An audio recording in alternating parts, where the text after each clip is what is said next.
Internet, tu peux voir de plus en plus de personnes qui vont t'encourager à investir dans des immeubles de rapport ou de la colocation.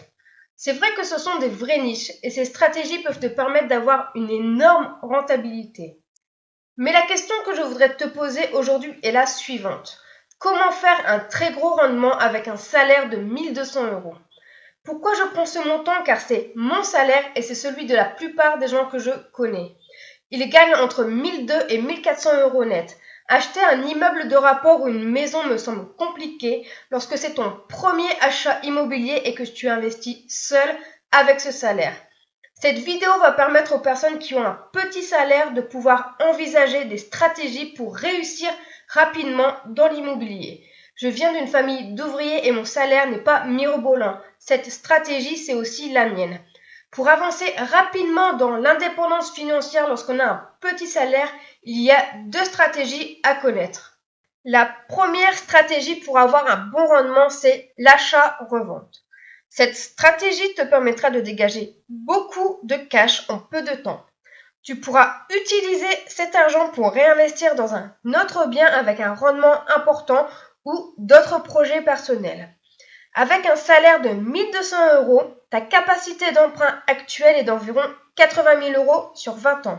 Ce montant n'est pas énorme, mais tu peux quand même faire un bon investissement. Pour obtenir une bonne plus-value, il faudra que tu achètes un bien qui soit en dessous du prix du marché. Cela veut dire que tu devras choisir un bien avec des travaux. Si tu es un peu bricoleur, je te conseille de faire une bonne partie de tes travaux par toi-même. Si tu fais passer une entreprise, ta rentabilité va baisser à une vitesse folle.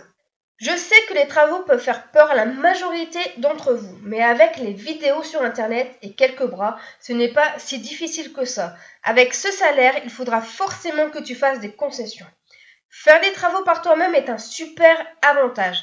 En effet, pour tes futurs investissements, tu remarqueras facilement lors des visites les travaux à réaliser. Tes yeux seront beaucoup plus aguerris. De plus, tu pourras facilement calculer le montant des travaux de ton nouveau projet. Si tu as peur des achats-reventes, je te conseille d'acheter ta résidence principale. Tu pourras y vivre pendant quelques temps et faire des travaux au fur et à mesure avant de le revendre. De cette façon, tu créeras de la valeur dans ton bien et tu paieras tous les mois les mensualités qui rembourseront ton crédit. Tu peux considérer cela comme une épargne. Tu épargneras chaque mois sans t'en rendre compte et lors de la vente, tu récupéreras cet argent dans ta poche. Et le super avantage, c'est que tu ne paieras pas de plus-value car nous ne sommes pas imposés sur la plus-value pour la résidence principale. Bien sûr, avec un salaire comme le tien, il faudra que tu fasses l'opération plusieurs fois. La deuxième stratégie est d'utiliser la location qui rapporte plus de rendement. Tu la connais sans doute, c'est la location saisonnière. La location saisonnière fonctionne super bien. C'est d'ailleurs la stratégie que j'ai décidé d'utiliser avec mon premier investissement. Cela ramène beaucoup de cash. Par contre, il faut être conscient que c'est du boulot. Il faut faire le ménage, la remise des clés. Cela ne prend pas beaucoup de temps, mais il faut le faire.